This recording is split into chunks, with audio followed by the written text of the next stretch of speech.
The richest man alive, Elon, literally said on air that if he told us the truth, he'd be killed. So if he can't expose it, how the flying saucer are we supposed to? Well, there's a few ways to tackle this beast, but most involve getting bit. Except for one, the bit that bites back, Bitcoin.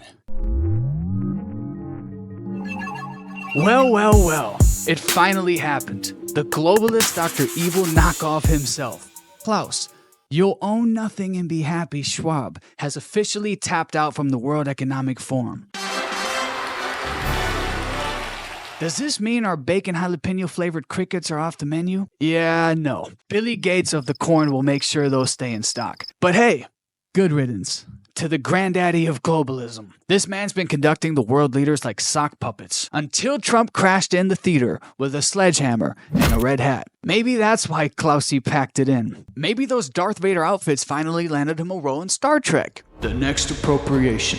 But let's be real for a second. What should happen to the person who dressed Klaus Schwab? Give them an award. That wardrobe did more to expose the New World Order than any whistleblower ever could. Here are some thoughts from our fashion analyst. Ew, this looks so stupid. Could not have said it better myself.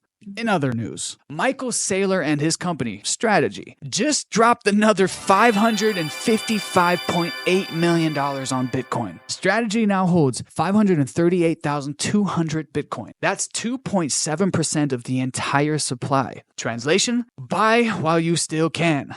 They're not making any more. Stack hard, stack fast, and never trust a currency you can mint from the tears of taxpayers. The Ethereum Foundation, meanwhile, is handing Vitalik the keys to the lab and locking the admin office. New co-director Thomas Stanzak says they're now focused on UX and layer 1 scaling because apparently blockchain shouldn't feel like assembling IKEA furniture blindfolded. Vitalik's role? Pure R&D wizard. He's proposing upgrades to the Ethereum virtual machine, likely while barefoot in a yurt somewhere. Progress? Sure.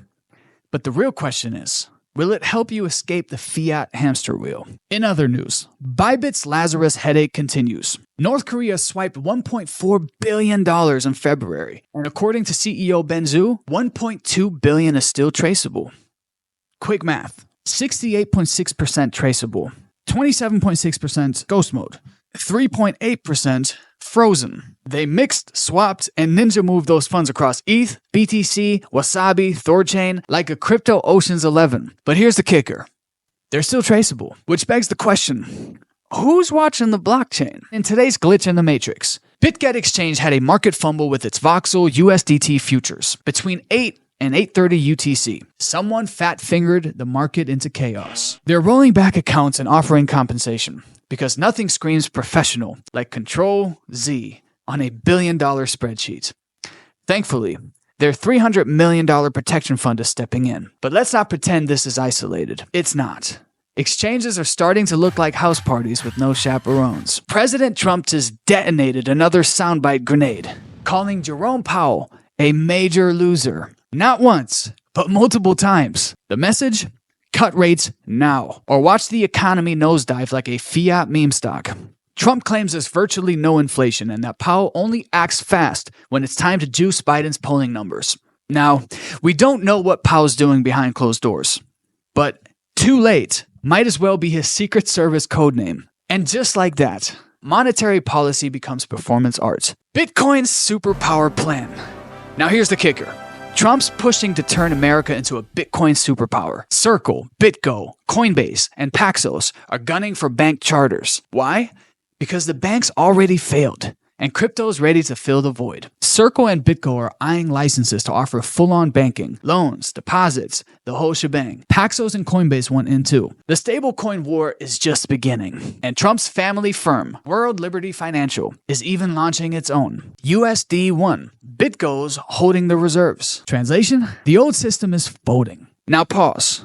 Zoom in. Here's the part they don't want you thinking about. How come we're living in the richest society ever, but everyone feels broker than ever? You're not crazy. You're just waking up. Most folks stare at the bad fruit.